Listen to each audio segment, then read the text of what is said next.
What's up, everyone? Welcome to another UFC Quick Picks here on the Mayo Media Network. We have UFC 304 this weekend. Leon Edwards versus Belal Muhammad in the main event. 14 fights on this massive slate in London. Should be a really good card. It's a really fun dynamic from a DraftKings perspective as well. I'm here to give you my favorite cash game play, tournament play, salary play, and a matchup I like on the slate as well. And let's get right into it. Let's get right down to business. My cash game play of the week, I'm going to roll with Belal Muhammad at 7.4K. And listen, there's going to be 14 winners on this slate. There are a lot of fighters to choose from. Some of the priced up fighters make for good cash game plays. Obviously, Aspinall, McCann, Wood, etc. We got some mid-range options. I think Belal is a cheap fighter who can really unlock whatever you want to do, though. And I'm not even necessarily saying Belal is going to win or it's going to be ultra competitive, although I do think the fight should play out competitively. Belal's a plus 210 underdog, and he was losing the early minutes of this fight against Edward the first time they fought. But the bottom line here is the fight is minus 200 over 4.5 rounds, minus 170 to go the distance. You're likely getting 25 minutes of action from Belal Muhammad. And while Edwards will do his best to make the fight boring, to slow the pace down, Belal's going to go out there and try. Belal's going to go out there and throw strikes at a moderate pace. He's going to attempt a bunch of takedowns. He averages more than 4.5 significant strikes landed per minute, averages nearly two takedowns landed per 15 minutes. Edwards is a good neutralizer, but I mean, Edwards has given up 5, 4, 2 takedowns in his last few fights. He's given up 80 plus significant strikes multiple times in his last few fights. And again, if the odds were projected for Edwards to win this fight inside of 1.5 rounds at a high rate, I wouldn't be as excited by Belal in cash games, just like I have concerns about Curtis Blades in cash games, for example, a cheap fighter in the main event who might get finished quickly. Odds are suggesting this fight lasts a while and most likely 25 minutes. And 25 minutes of Belal Muhammad at 7.4K is certainly viable in cash games. A lot of the fighters priced below Belal, although some have viability for just being cheap salary punts.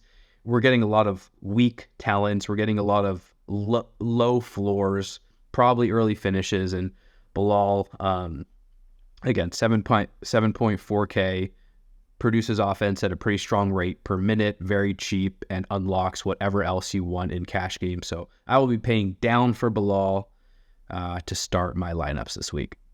Next up, my tournament play of the week. Let's go with Preston Parsons at 8.6K. He might be popular. I haven't done ownership projections yet, but he could very well be popular at 8.6K, largely because I think other people are seeing what I see in terms of the fight analysis, in that Parsons is a pretty competent fighter. I mean, he's not a great wrestler or grappler or striker, but he's decent everywhere, primarily as a wrestler. He can fight at a decent pace. He's gone the 15-minute distance several times in the UFC. He's beaten decent fighters like Evan Elder, like Matthew Semelsberger, and he's averaging 4.3 takedowns per 15 minutes. Oban Elliott looked very questionable coming off the Contender Series, and then he got a layup matchup against Val Woodburn, and Woodburn still managed to drop him early in the fight, take him down a couple times. Elliott came back to win that fight, so fair play to him. He's tough, and Woodburn has a lot of issues himself, but feels reasonable that Parsons can win this fight. Feels reasonable that Parsons can win this fight while landing takedowns and potentially win the fight inside the distance. Parsons is plus, let me pull up the correct odds here. Parsons is minus 144 to win and plus 180 to win inside the distance. So it's a fine line. It's not incredibly likely that he wins inside the distance, but he's priced at 8.6K. This is not a 9.4K price tag. This is not a 9.1K price tag. 8.6K is pretty mid-range this week, and he just has, I think he has multiple paths to a big score. He's already won 2 decisions in the UFC that scored 108 and 114. That does suggest upside. I think he has a strong floor to win, finishing upside in this particular matchup, a cardio advantage in this particular matchup, and probably a wrestling advantage as well. If you want to play Elliott for upside or as like a hedge leverage target, I can understand that, but I really like Parsons' chances to win. I really like Parsons' chances to produce some offense, to land some takedowns, and if he can secure a finish, which I'm hoping for as well, Parsons can definitely compete with the optimal lineup. So he'll be my tournament play of the week there at 8.6K. All right, let's move on to my salary play of the week, and I'll just take a complete shot in the dark here with Kiefer Crosby taking on Sam Patterson. Crosby's 6.9K. He's a big dog. He is plus 345 to win, so this is essentially just a punt. This slate, the underdogs on this slate are tough in that everyone priced below Bilal, 7.4K, just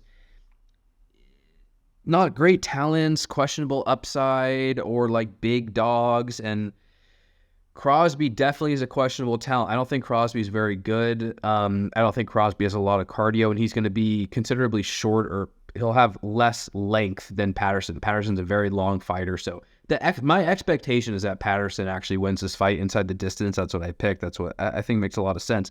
But, I mean, I've bet against Patterson before because he doesn't defend strikes well in the pocket. He doesn't really defend takedowns well. He looks like a pretty defensive liability to me.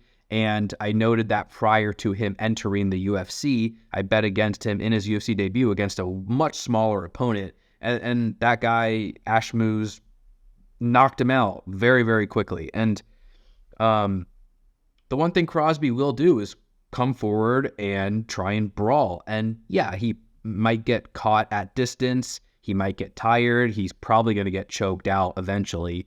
But I do think in the early minutes, Crosby will at least have some hope for damage upside.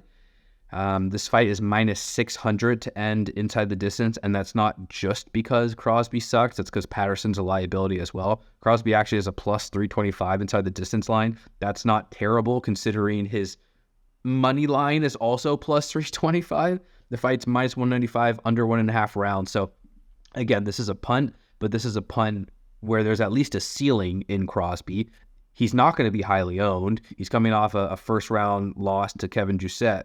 And there's probably going to be significant leverage against Sam Patterson, who people might like based on Patterson's metrics. So you're getting a cheap fighter, Kiefer Crosby, who has early knockout upside against an opponent who's been hurt many times, who's already been knocked out early in the UFC. I'm not going to play it heavily, but these are the types of fighters I'm taking chances on this particular slate. There's going to be 14 winners. You need to be shooting for elite ceilings. And if Crosby wins, it's very likely to be an early knockout. I think that's a possibility. I like the ownership, etc. as well. So I will be punting on hopefully more than the field with Crosby there at 6.9K.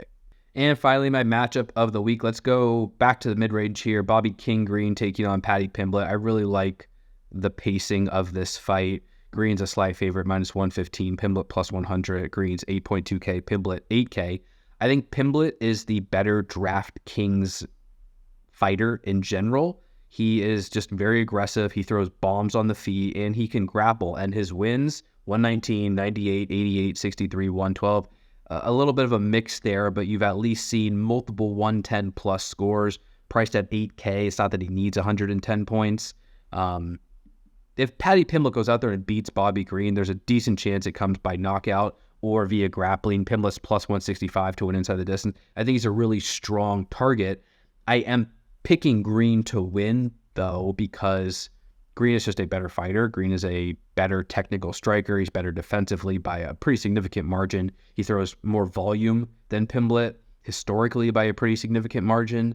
And he's a decent wrestler. Pimblett really hasn't had that much success wrestling in the UFC. So while I like Pimblett's style to score well on DraftKings, I'm picking Green to win. Green is weird in that he never rates out well from a DraftKings perspective. He doesn't wrestle a lot. He's boom or bust, and then he needs a knockout to be optimal, and people never play him. But he always finds a way to score well. I mean, these are his last wins: 121, 128, 108, 105, and 112. And it's hard to ignore at this point, and partially because, yeah, he can win by knockout, but he's also landed 180 plus significant strikes multiple times recently. Maybe he doesn't get there in this fight. maybe there's bust risk because of it. Plus 470 to win inside the distance. Green doesn't really rate out well, but I'm hoping that because he doesn't rate out well, he's not going to be super chalky. And realistically, if Green is the better striker and Pimblett's just marching forward on him with his chin hung out in the air, I really do think Green could win this fight by knockout. Or he could just land a considerable amount of significant strikes as well. I think there's upside based on the pacing, based on just the matchup, and based on the lack of defense from Pimblett really on the Green side. So I think it's a really fun fight, one of my favorites to watch, and should be a really fun and important one from a DraftKings perspective as well. All right, guys, that's going to do it for this week's UFC Quick Picks. Thank you so much for the support. You can follow me on Twitter, Appley, TTP, EstablishTheRun.com for all your DraftKings needs. Just posted a 2-hour premium show with my boy Gordo Gambles. All 14 fight breakdowns are live on the site as well. Projections, rankings, all that good stuff.